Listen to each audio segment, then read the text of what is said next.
Assalamualaikum warahmatullahi wabarakatuh. Perkenalkan, saya Intan Fitri Andriani, NIM 186220137. Kali ini saya ingin mempresentasikan lanjutan slide 21 sampai 40 pada mata kuliah metodologi penelitian akuntansi. Sistematika usulan penelitian skripsi kuantitatif. Penelitian kuantitatif adalah penelitian yang datanya merupakan data kuantitatif sehingga analisis datanya menggunakan analisis kuantitatif atau inferensi.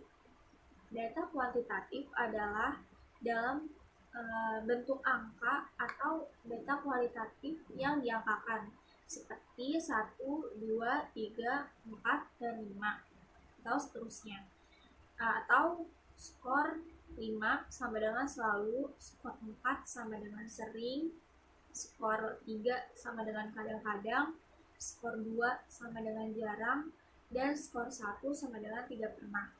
Data kuantitatif dibedakan menjadi data diskrit atau nominal dan data kontinum. Latar belakang masalah pada penelitian kuantitatif berisi latar belakang masalah. Latar belakang masalah ini isinya seperti fenomena-fenomena yang terjadi pada masalah penelitian atau penjelasannya. Lalu identifikasi masalah, rumusan masalah, dan batasan masalah, tujuan dan manfaat penelitian.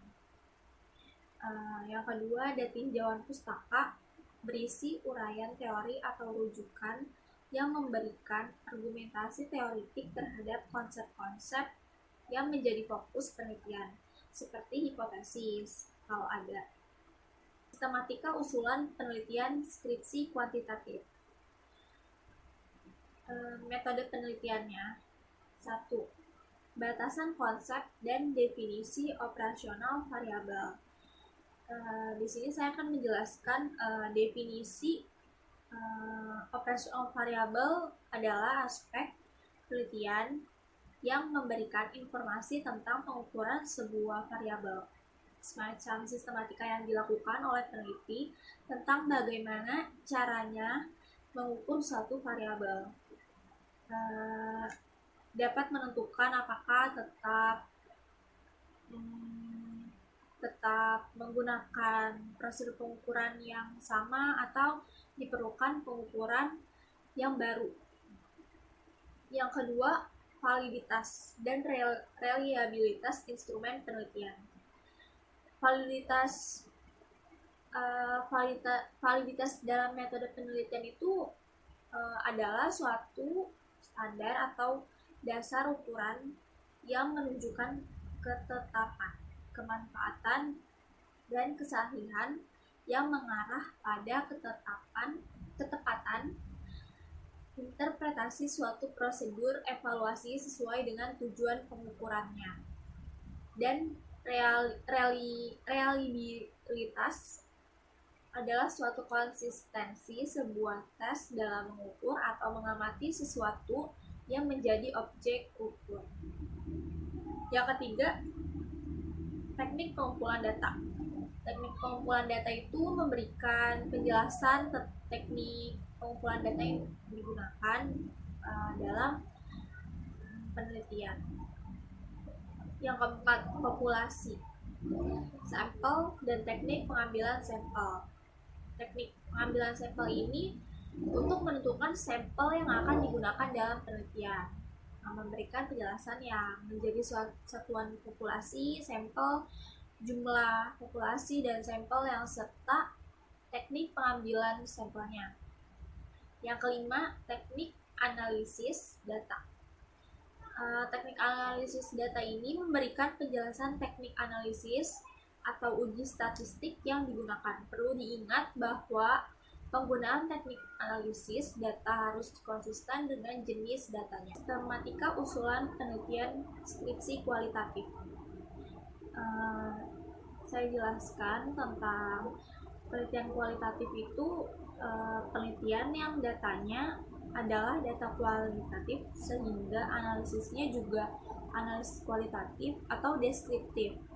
Contohnya, data kualitatif adalah manis, pahit, baik, kurang baik, setuju, tidak setuju, jarang, sering, tidak pernah, dan sebagainya. Pada penelitian kualitatif ini, sama seperti penelitian kuantitatif, latar belakang masalahnya berisi latar belakang masalah itu fenomena-fenomena yang terjadi pada masalah penelitian. Lalu identifikasi masalah, rumusan masalah, batasan masalah, tujuan dari penelitian kualitatif, dan manfaat penelitian kualitatif. Lalu ada tinjauan pustakanya yang berisi uraian teori atau rujukan yang memberikan argumentasi teoritik terhadap konsep yang menjadi fokus penelitian, seperti hipotesis kalau ada. Lalu metode penelitian ini yang pertama, batasan konsep dan definisi operasional variabel yang memberikan tolok ukur atau parameter suatu variabel penelitian diukur. Yang kedua, teknik pengumpulan data yang memberikan penjelasan teknik pengumpulan data yang digunakan, sumber dan jenis data yang diperlukan. Yang ketiga, penetapan responden dan informan penelitian untuk memberikan penjelasan yang menjadi dasar penentuan responden dan informan penelitian serta teknik pengambilan sampelnya. Lalu yang keempat, teknik analisis data untuk memberikan penjelasan teknik analisis data yang digunakan. Perlu diingat bahwa penggunaan teknik analisis data harus konsisten dengan jenis datanya. Jelaskan pendekatan yang digunakan, lalu proses penafsiran dan penyimpulan hasil penelitian. Selanjutnya, teori, konsep, dan perumusan hipotesis. Landasan teori. Landasan teori itu bagian dari penelitian yang memuat teori-teori dan hasil-hasil penelitian yang berasal dari studi kepustakaan yang memiliki fungsi sebagai kerangka teori untuk menyelesaikan pekerjaan penelitian. Landasan teori juga sering disebut sebagai kerangka teori. Landasan teori ini berisi atau langkah-langkahnya, yaitu yang pertama, usahakan pustaka terbaru, relevan, dan asli dari jurnal ilmiah. Yang kedua, uraikan dengan jelas kajian pustaka yang menimbulkan gagasan dan mendasari penelitian yang akan dilakukan. Yang ketiga, tinjauan pustaka menguraikan teori, temuan, dan bahan lain yang diperoleh dari acuan yang dijadikan landasan untuk penelitian yang diusulkan. Yang keempat, uraian tinjauan pustaka menjadi landasan untuk menyusun kerangka atau konsep yang akan digunakan dalam penelitian. Yang terakhir, tinjauan pustaka mengacu pada daftar pustaka. Lalu manfaat dari landasan teori itu yaitu yang pertama, memperdalam pengetahuan tentang bidang yang diteliti. Yang kedua, mengetahui hasil penelitian yang berhubungan dengan yang sudah pernah dilaksanakan. Yang ketiga, memperjelas masalah penelitian. Berikut penulisan sumber catatan. Yang pertama itu format dasar. Satu, teks. Seperti ada nama keluarga pengarang, tahun terbitan. Yang kedua, nama pengarang teks, yaitu tahun terbitan. Lalu landasan teori yang meliputi grand teori. Grand teori adalah setiap teori yang dicoba dari penjelasan keseluruhan dari kehidupan sosial, sejarah, atau pengalaman manusia. Pada dasarnya berlawanan dengan empirisme, positivisme, atau pandangan bahwa pengertian hanya mungkin dilakukan dengan mempelajari fakta-fakta masyarakat, dan fenomena. Yang kedua, penelitian sebelumnya. Penelitian sebelumnya itu atau penelitian terdahulu yaitu upaya peneliti untuk mencari perbandingan dan selanjutnya untuk menemukan inspirasi baru untuk penelitian selanjutnya. Di samping itu, kajian terdahulu membantu penelitian dalam memposisikan penelitian serta menunjukkan orisinalitas dari penelitian. Penulisan sumber catatan atau nama belakang dan tahun. Contohnya, kepemimpinan adalah kegiatan mempengaruhi orang lain agar ikut serta dalam mencapai tujuan umum. Dari Cons dan O'Donnell 2008. Yang kedua, Mayang Sari pada tahun 2002 menunjukkan bahwa kualitas audit dapat diproksikan dengan spesialisasi industri auditor. Kerangka konsep. Paradigma penelitian. Paradigma itu serangkaian pandangan yang saling berkaitan mengenai fenomena-fenomena di dunia. Paradigma penelitian yaitu pola pikir yang menunjukkan hubungan antar variabel yang akan diteliti. Paradigma sederhana yang menunjukkan pengaruh dan hubungan antara variabel X dan variabel Y. Lalu ada perumusan hipotesis. Hipotesis dapat diartikan sebagai pernyataan statistik tentang parameter populasi. Dalam penelitian ini, hipotesis diartikan sebagai jawaban sementara terhadap rumusan masalah penelitian. Jenis hipotesis tanpa arah. Tanpa arah itu artinya hipotesis yang diajukan dan dirumuskan oleh peneliti tampak belum tegas bahwa variabel independen berpengaruh terhadap variabel dependen. Contohnya, kualitas audit mempengaruhi kualitas laporan keuangan. Lalu ada jenis hipotesis berarah. Jenis hipotesis berarah ini adalah hipotesis yang diajukan oleh peneliti. Dalam peneliti sudah merumuskan dengan tegas yang menyatakan bahwa variabel independen memang sudah diprediksi berpengaruh terhadap variabel dependen. Contohnya, kualitas audit berpengaruh positif pada kualitas laporan keuangan. Atau kualitas audit berpengaruh negatif pada kualitas laporan keuangan. Lalu ada hipotesis statistik. Hipotesis statistik ini adalah suatu prediksi atau penjelasan sementara tentang fenomena sosial yang melibatkan hubungan antara dua variabel atau lebih. Siklusnya itu parameter populasi, adanya proses reduksi. Proses reduksi itu penurunan bilangan oksidasi pada statistik atau ukuran sampel. Lalu selanjutnya membuat generalisasi atau menguji hipotesis statistik. Balik lagi pada siklus yang pertama, yaitu parameter populasi. Siklusnya seperti itu. Dalam statistik dan penelitian terdapat dua macam hipotesis, yaitu hipotesis nol dan alternatif. Hipotesis nol diartikan sebagai tidak adanya perbedaan antara parameter dengan statistik, atau tidak adanya perbedaan antara ukuran populasi dan ukuran sampel.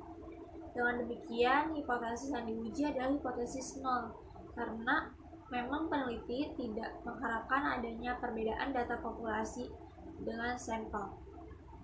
Lalu hipotesis alternatif itu lawannya hipotesis nol, yang berbunyi adanya perbedaan antara data populasi dengan data sampel.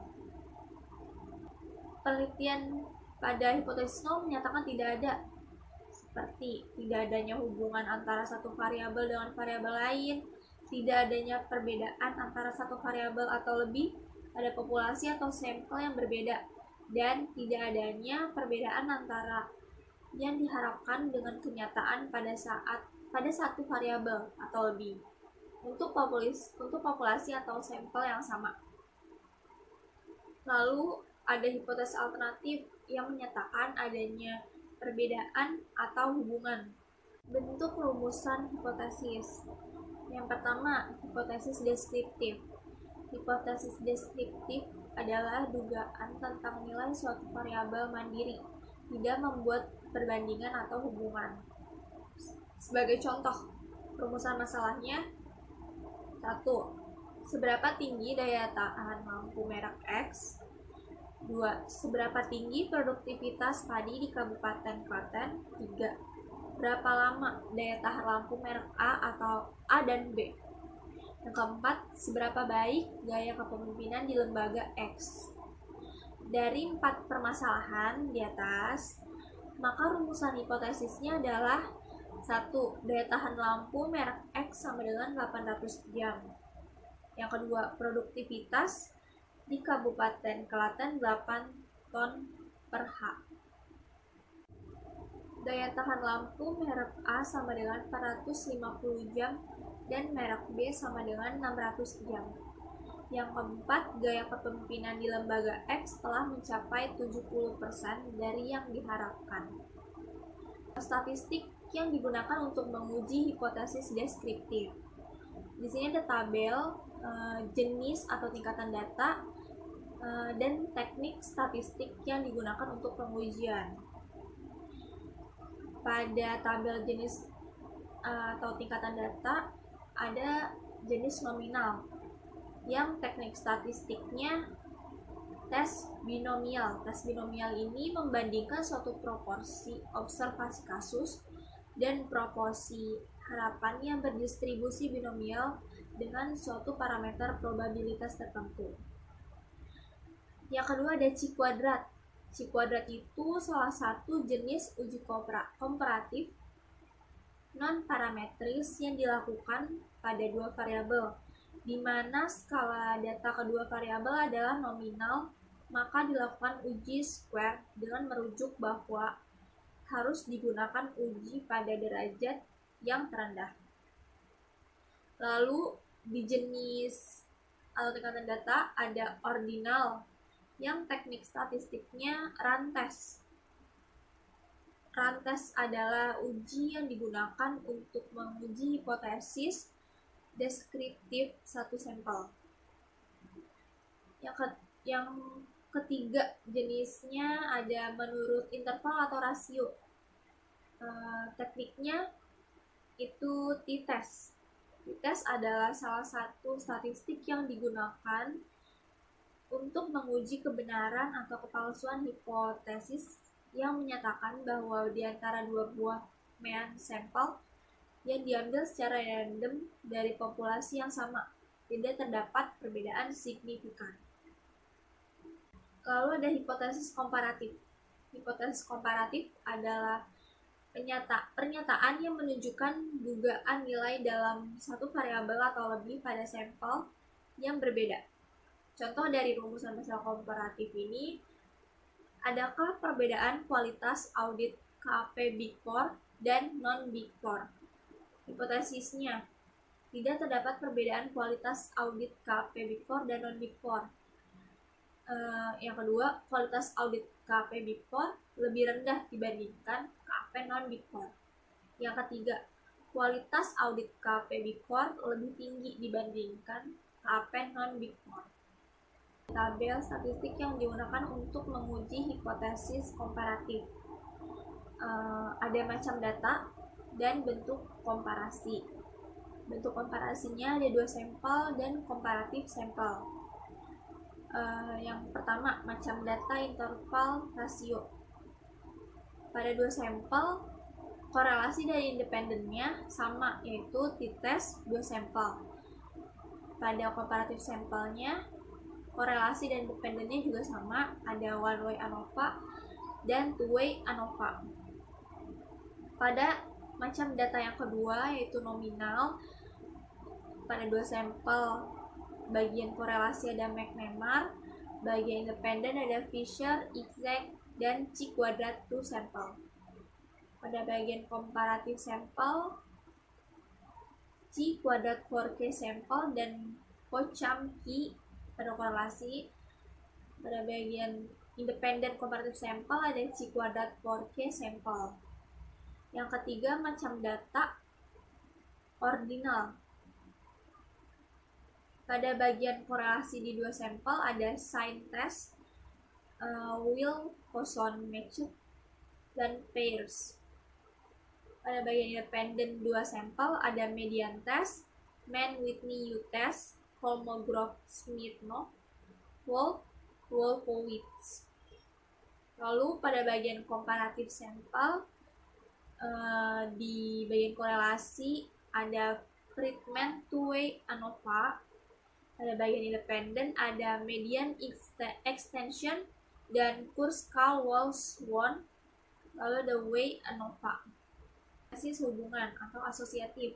Hipotesis asosiatif adalah suatu pertanyaan yang menunjukkan dugaan tentang hubungan antara dua variabel atau lebih. Contoh rumusan masalahnya yaitu, adakah hubungan antara gaya kepemimpinan dengan efektivitas kerja? Rumus dan hipotesis nolnya adalah tidak ada hubungan antara gaya kepemimpinan dengan efektivitas kerja. Ada tabel statistik yang digunakan untuk menguji hipotesis asosiatif. Pada bagian macam atau tingkatan data, yang pertama nominal. Di bagian teknik korelasi yang digunakan ada koefisien kontingensi. Lalu pada macam atau tingkatan data ordinal, teknik korelasi yang digunakan yaitu Spearman rank. Spearman rank ini dapat digunakan untuk menguji hubungan antara variabel penelitian pada statistik non-parametrik. Korelasi Spearman rank awalnya akan melakukan peningkatan. Tujuannya untuk melihat tingkat kekuatan hubungan dua variabel, melihat arah atau jenis hubungan dua variabel, dan melihat apakah apakah hubungan tersebut signifikan atau tidak. Lalu teknik korelasi yang digunakan pada ordinal ada Kendall-Tau. Kendall-Tau digunakan untuk mengetahui hubungan antara dua variabel berskala ordinal, sementara data yang lainnya berskala nominal maupun rasio. Tidak ada asumsi atau persyaratan khusus yang mewajibkan bahwa data penelitian harus berdistribusi normal dan hubungan yang terbentuk antar variabel harus linear. Lalu yang terakhir, macam tingkatan datanya yaitu interval dan rasio. Teknik korelasi yang digunakan adalah Pearson product moment. Yang pertama, Pearson product moment. Pearson product moment adalah korelasi yang digunakan untuk data kontinu dan data diskrit. Korelasi Pearson cocok digunakan untuk statistik parametrik. Korelasi Pearson menghitung korelasi dengan menggunakan variansi data. Ketika data berjumlah besar dan memiliki ukuran parameter seperti mean dan standar deviasi populasi. Kedua, tekniknya ada korelasi ganda. Korelasi ganda ini merupakan angka yang menunjukkan arah dan kuatnya hubungan antara variabel independen secara bersama-sama atau lebih dengan satu variabel dependen. Korelasi parsial dapat digunakan pada banyak kasus, misalnya apakah nilai penjualan suatu komoditi kuat kepada pembelanjaan iklan ketika efek dikendalikan. Jika parsialnya 0, maka dapat disimpulkan bahwa korelasi yang dihitung sebelumnya adalah penjelasan terakhir, hipotesis kausal atau sebab akibat. Hipotesis kausal adalah suatu pertanyaan yang menunjukkan dugaan tentang pengaruh dua variabel atau lebih. Contoh rumusan masalahnya adalah apakah gaya kepemimpinan mempengaruhi efektivitas kerja.